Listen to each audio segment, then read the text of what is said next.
This is John Daly in the radio newsroom of the United States Senate, just across the hall from the galleries of the Senate chamber itself.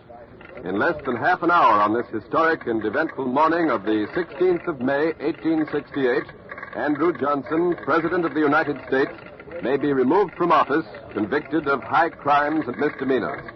In less than 30 minutes, the people of the United States may have a new president, the Honorable Benjamin Wade, Senator from Ohio and President of the United States Senate. The hour of decision is at hand.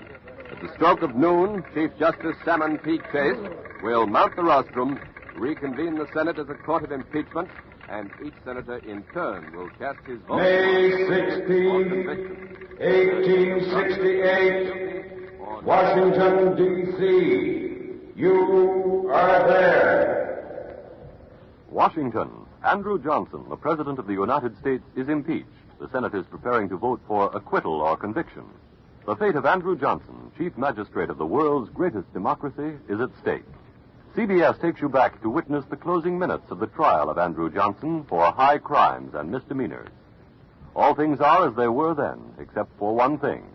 When CBS is there, you are there. You Are There is based on authentic historical fact and quotation. And now, the radio newsroom of the United States Senate and John Daly. The drama of the 19th century is about to enter a new stage. The drama that began with the surrender of Lee at Appomattox, that was heightened by the bullet that ended the life of President Lincoln. And this drama reached its climax when Congress, determined to avenge the devastation and slaughter of the war, turned its anger on President Johnson for advocating Lincoln's policy of a charitable peace based upon his well-remembered words, with malice towards none. Now the final day of this trial without precedent has come, and the voting will begin in a matter of moments.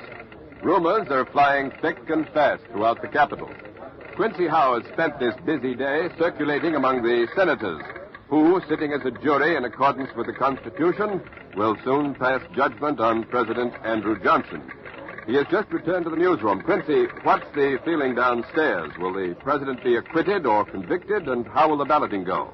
Right up to this last moment, John, the radical Republican leaders have never doubted they could command the two-thirds vote of the Senate required for conviction. These radical Republicans belong to the extreme wing of their party, as you know. And they're called radical because they want to impose a hard peace on the defeated southern states. But now that the hour of decision draws near, the outcome has suddenly become doubtful. The radical Republicans can count on 35 votes. They need 36, or just one vote more. 7 Republican senators have either announced that they'll vote for acquittal or they've just said nothing. Senators Trumbull, Fessenden, Van Winkle, and Fowler definitely favor acquittal. So does Senator Grimes of Iowa. But Grimes is so ill that he probably won't be able to take his seat this afternoon. The 2 other doubtful senators, the men who hold the fate of President Andrew Johnson in their hands, are Senator Henderson of Missouri and Senator Ross of Kansas. The radical Republicans must get one of those 2 wavering votes in order to oust Johnson and put through their plan to subjugate the South. Neither Henderson nor Ross is on the floor of the Senate chamber right now. I understand they're both in the corridor outside the Senate lounge downstairs. Ken Roberts is down there, too. He's been trying to get them to the microphone, so come in, Ken Roberts. It's absolutely impossible to get near Senators Henderson and Ross right now. They're both surrounded by radical Republican leaders who are alternately begging, pleading, arguing, threatening, cajoling. Perhaps later we can get Henderson or Ross to our microphone, but right now we have Congressman Thaddeus Stevens of Pennsylvania, the man who, above all others, has been behind this move to impeach President Johnson. Congressman Stevens is convalescing from a recent illness, and 2 guards are carrying him in a chair. Mr. Stevens, will the president be convicted? What president? President Johnson, of course. Oh, you mean the man who is now performing the function of president? Of course he'll be convicted. He entered upon that office through the foul door of assassination, and he'll leave it by the back stairs of shame. And if the Senate convicts President Johnson, Senator Wade takes his place... I assure you that'll happen. Well, if it does, would you still insist that only Congress can reconstruct the southern states, or will you allow the new president to set the policy of reconstruction? We'll dig that hole when we get a new shovel. As to the southern states, I recognize no such thing as a southern state. I resent that, sir. The territories to the south forfeited their right to statehood when they voted themselves out of the Union. But, Mr. Stevens, according to the late President Lincoln, the war was fought to prevent the southern states from leaving the Union. The late President Lincoln, to the contrary, the war was not fought to keep the Union. It was fought to rid this nation of a southern aristocracy that fed and floated itself on the vile institution of human slavery. But slavery has been abolished, Congressman Stevens, and the southern states are asking to be brought back into the Union. They can be brought back, and in time they will. But only when they come back as prodigals, aware of the enormity of their crimes. Only after they have earned the price of admission. What is that price of admission, Congressman? Complete equality for the Negro, including the right to vote. Elimination from public office of all who took arms against our country during the war. Full and unquestioning acceptance by the South of the great principles of the Republican Party. Meaning that they must vote the Republican ticket? Meaning they must vote the Republican ticket. Congressman Stevens, President Johnson's supporters claim that not one scrap of evidence has been presented during the trial that warrants conviction for high crimes and misdemeanors. That's what they say. Well, do you have anything new to say in answer to that? We don't need criminal evidence to warrant conviction. This isn't a criminal proceeding. This is a political action. I repeat, a political action. What we need, we have indisputable evidence of President Johnson's political malefection. Andrew Johnson has brought the high office of President of the United States into contempt, ridicule, and disgrace. That's all. Lift me up. Take me to the Senate chamber. Thank you, Congressman Charlie Stevens. The majority leader of the House is being lifted now into his chair and carried into the Senate chamber. Now, here is Senator Benjamin Wade of Ohio, the man who in a matter of moments may be the President of the United States. Senator Wade, how do you think the vote will come out? Will President Johnson be convicted? For the good of the country, I pray so. Senator, if conviction is obtained, what will be the policy of your administration towards the defeated southern states? Well, my administration shall be dedicated to the greater glory of our loyal citizenry and to the elimination, the crushing, the smashing of every last vestige of secession and rebellion that dares to show itself in the conquered lands across the Potomac. Will you vote on the article of impeachment, Senator? You know, of course, that some people feel that because you are in line for the presidency, your vote should be withheld. I feel that I would be laggard in my duty to the people of Ohio if I failed to register their abhorrence of tyranny by forfeiting my own vote on the basis of personal involvement. Of course I shall vote. I shall vote against despotism until the last moment of the last hour of my life. Senator Wade, there's been some talk that the president's supporters might ask for an adjournment at this time due to the serious illness of Senator Grimes. What do you think of that possibility, sir? If God Almighty has stricken a member of this body so that he cannot be here to uphold the dictation of a despot, I thank him for it. And I will take every advantage of it that I can. Well said, Ben. Well said. Thank you, Senator Wade of Ohio. Get to Henderson. I still can't get to Senators Ross or Henderson. I'll keep trying to get them to our microphone, but it can't be done right now. Don Hollenbeck at the other end of the corridor has Senator Reverdy Johnson of Maryland at his microphone. So over to Don Hollenbeck. Senator, please, this side. Thank you. Senator Reverdy Johnson is one of the president's staunchest supporters in the Senate. Senator Johnson, how do you think the vote is going to go today? Will President Andrew Johnson be acquitted? If justice survives, he will be exonerated. He must be. He's guiltless. In your opinion, then, the charges against the president have not been proved? Why, of course not. The impeachment articles sent up by the House of Representatives are built upon an alleged refusal of the president to enforce a law. You refer, of course, to the Tenure of Office Act? Yes, sir, I do. This act was passed to prevent the president from removing from office any federal officer who was in sympathy with the radical Republicans in Congress. Well, in your opinion, Senator Johnson, didn't the president defy the law when he removed the Secretary of War from his cabinet, Mr. Stanton? Oh, no, sir, no. This was not a defiance by the president. He was merely attempting to test the constitutionality of the Tenure of Office Act in the courts. And in so doing, he deliberately walked into the trap set for him by his political enemies. He knew that this was precisely what the radical Republicans were waiting for. He knew that those wolves were drooling, the hyenas howling. But Andy Johnson was never the man to draw back from a fight. No, sir. Not Andy Johnson. Senator, if President Lincoln were alive today, do you think the radical Republicans would have dared impeach him? Why, certainly. This would have happened to Lincoln as it's now happening to Andrew Johnson. It's inevitable. Any man who stands for mercy and charity to the South, is the marked enemy of the radical Republicans. And I thank God that Abraham Lincoln was spared this ignominy by the bullet of John Wilkes Booth. Thank you, Senator Johnson. I've just been informed that Senator Grimes of Iowa, the senator who was so ill he wasn't expected to be present today, has arrived at the Senate entrance to the Capitol, so over to Ned Calmer. I'm standing just inside the Senate entrance. Senator Grimes' carriage has just drawn up outside the door. The Capitol Guards had to clear a way for it through the pressing, excited crowds, and now the guards have lifted the senator's stretcher out of the carriage. It's the senator's doctor is by his side, cautioning the guards. Mrs. Grimes, the senator's wife, is still inside the carriage. The senator's stretcher is being brought through the entrance door now. The senator's face is quite ashen white. His eyes are closed. He's breathing in labor. He hardly looks alive. It seems impossible that this man will be able to vote. Yet here he comes, the doctor walking beside him. Doctor, I beg your pardon, sir. No. This is CBS. If your patient can spare you for just a moment, may we ask you a question? No, I'm sorry. I've got my hands full. I'm sorry. The doctor has gone past me, following the stretcher. Mrs. Grimes is just coming through the door now, her hands full of pillows. I'll try to... Mrs. Grimes, if you could stop just a minute. This is CBS. Could you tell us, Mrs. Grimes, is the senator any better? My husband is very ill. He's been brought here against the advice of his physician, but he insisted. He feels that he must be here even if it means his life. Do you think he'll be able to vote? If his heart is as strong as his will, he will vote. Oh, I'm so sorry. I must go with him. Thank you, Mrs. Grimes. The senator's wife is going up to the caucus room now, and she... Wait a minute. I understand that Ken Roberts has at last been able to get Senator Henderson to the microphone. So over to Ken Roberts. Senator Henderson is standing beside me.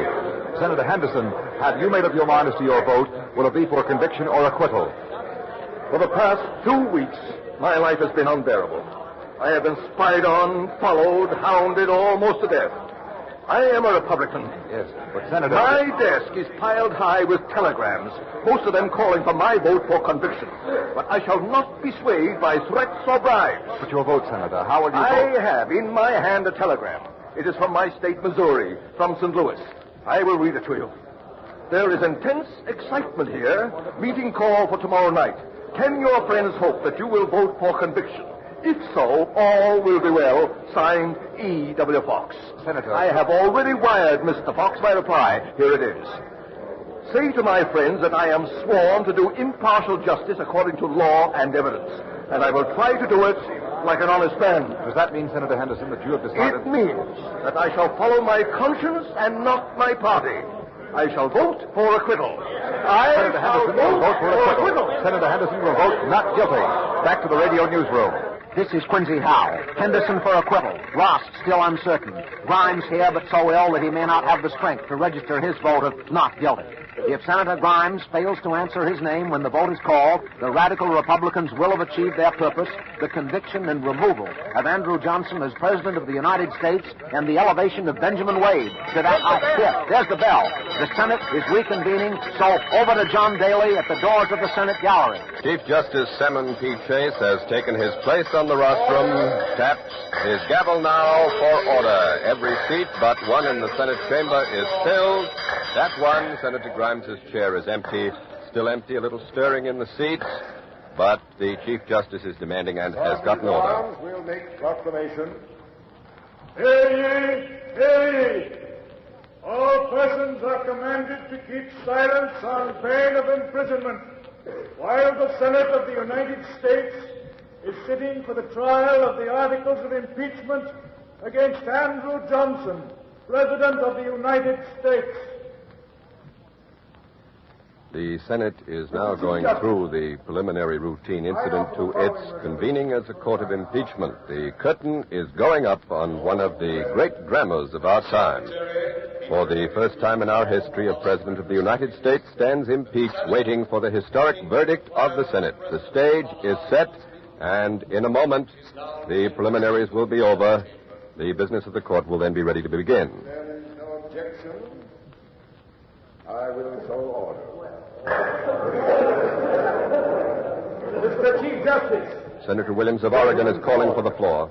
I move that the Chief Justice in directing the Secretary to read the several articles of impeachment, shall direct him to read the 11th article first. The President shall then be taken on that article, and thereafter the other 10 successively as they stand. The radical Republicans have moved to consider the 11th article of impeachment first. Quincy Howe is here with me. Quincy, what do you think is behind this last-minute maneuver?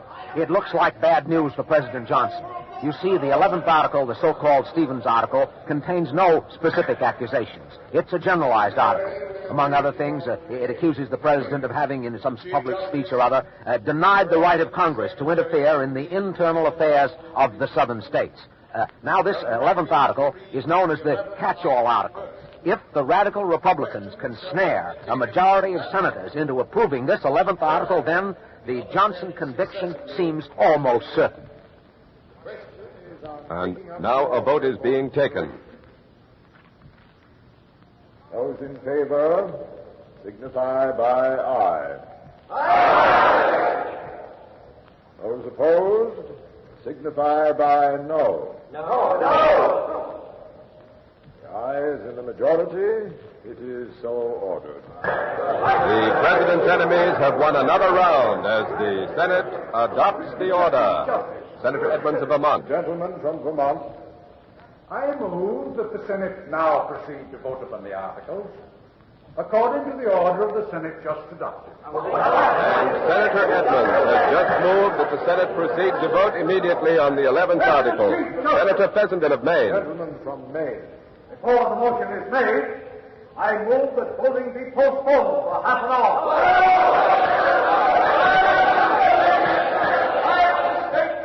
I make this motion. The gentleman from Iowa, Mr. Grimes, is not in the chamber. I saw the gentleman last night, and he told me that he should certainly be here this morning. It was his intention. The honorable member, permit me to interrupt him for a moment. Johnson of Maryland. He's here. I have that for him. He's on his way. He will be in the chamber in a moment. He's here. Grimes is in the Senate chamber. Senator Grimes is here. One of the rare victories for President Johnson, for his vote will surely be for acquittal. Two of the Capitol Guards are carrying him to his seat on a stretcher. He seems to be unconscious. I don't see how Senator Grimes can vote. It looks impossible. Now back to the Chief Justice. The question is now the motion submitted by the senator from Vermont. The motion will be read. That the Senate now proceed to vote upon the articles according to the rules of the Senate. Is that an objection? It is so ordered. Before we proceed to the vote, by direction of the Senate, the Chief Justice admonishes the citizens and strangers in the galleries that absolute silence and perfect order are required. It will be a matter of unfeigned regret if any violation of the order of the Senate should necessitate the execution of its further order that the persons guilty of disturbance be immediately arrested. Senators, in conformity with the order of the Senate, the chair will now proceed to take the vote on the 11th article as directed by rule. The Secretary will read the 11th article. Article 11, that said Andrew Johnson, President of the United States, unmindful of the high duties of his office and of his oath of office, and in disregard of the Constitution and laws of the United States, did heretofore, to wit, on the 18th day of August, The clerk continues to read the familiar 11th article of impeachment, accusing the president of high crimes and misdemeanors. The crucial decision will come soon, and the scene below is one of somber tension. The senators listen to the monotonous voice of the clerk as it drones on. The face of Senator Ross of Kansas is impassive. Not a muscle moves. He just sits in his chair, staring forward, eyes unblinking, almost with the look of a man in an hypnotic state. What his thoughts may be, how his vote will be cast, is still the big question. The presidency of the United States may rest upon the vote that will be cast by this small, unassuming man from Kansas. Around the chamber are the other actors in this great drama. Sitting at the manager's table is Thaddeus Stevens, the congressman from Pennsylvania, majority leader of the House, and perhaps the bitterest enemy of President Johnson in this chamber today. No one will argue his claim to the title of Father of Impeachment. Across the chamber from Stevens, in the front row, is Charles Sumner, the senator from Massachusetts and the most powerful of the Senate radical Republicans. Behind Sumner, a few seats to his right, is Benjamin Wade, the senator from Ohio, the man who, within a matter of minutes, may become President of the United States. Wade is nervously twirling a gold penknife from his watch chain, and he, too, is watching Ross. Well, he's still expressionless, still motionless. He's still a sphinx, an imponderable and unknown. And now the clerk is just about to finish reading the 11th article. This is the hour, and remember, 36 votes will convict, 19 votes will acquit. Whereby the said Andrew Johnson, President of the United States, did then, to wit, on the 21st day of February, A.D. 1868, at the city of Washington, commit and was guilty of a high crime and misdemeanor in office. The Secretary will call the roll. Mr. Anthony.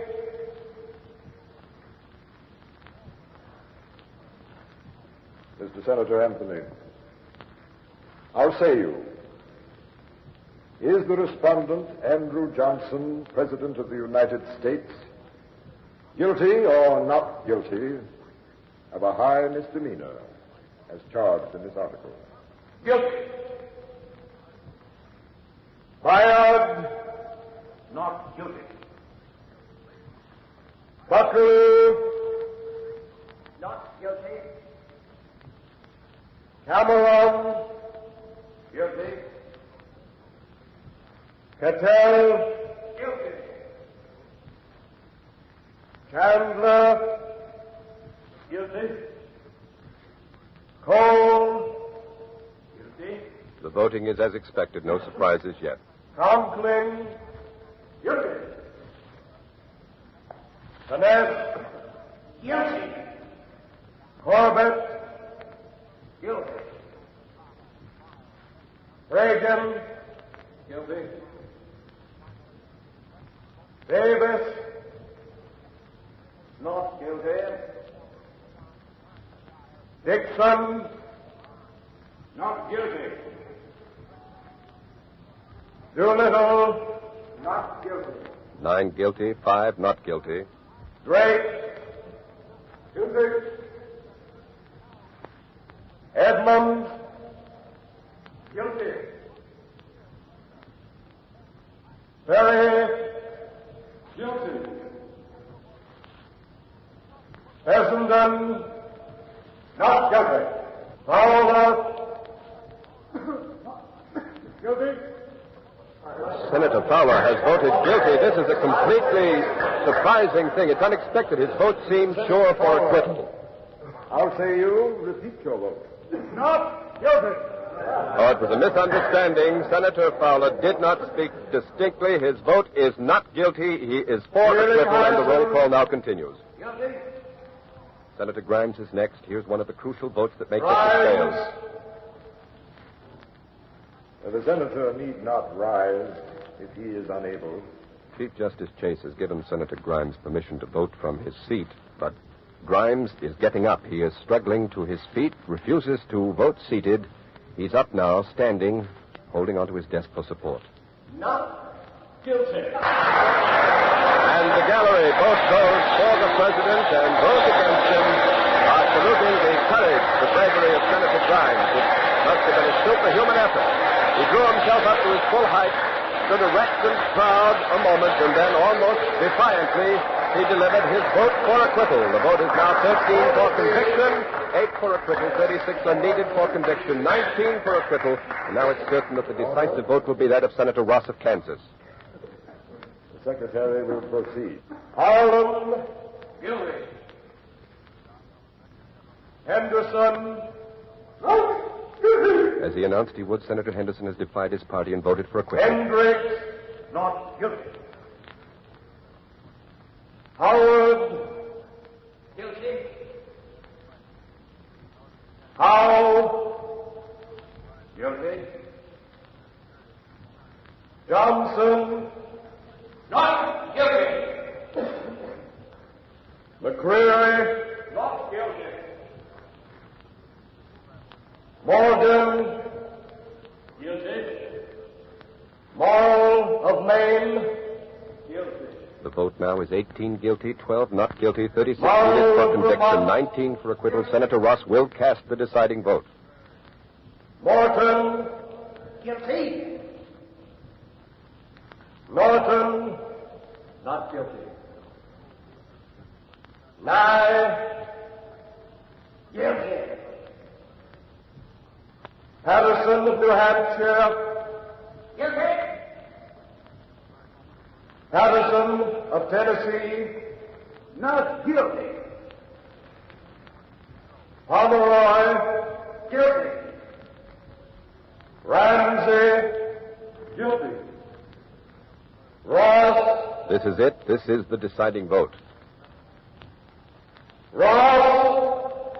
Not guilty. Ross has voted not guilty. Ross has voted for acquittal. President Johnson is acquitted, for the vote on the first 10 articles will now be a mere formality. The impeachment fails, and the president is saved. The radical Republicans have lost. The man who followed Lincoln is still able to fight for Lincoln's dreams and policies. Andrew Johnson is exonerated, and the policies of Abraham Lincoln are... May 16, 1868. President Andrew Johnson is acquitted, and the first and only impeachment of a President of the United States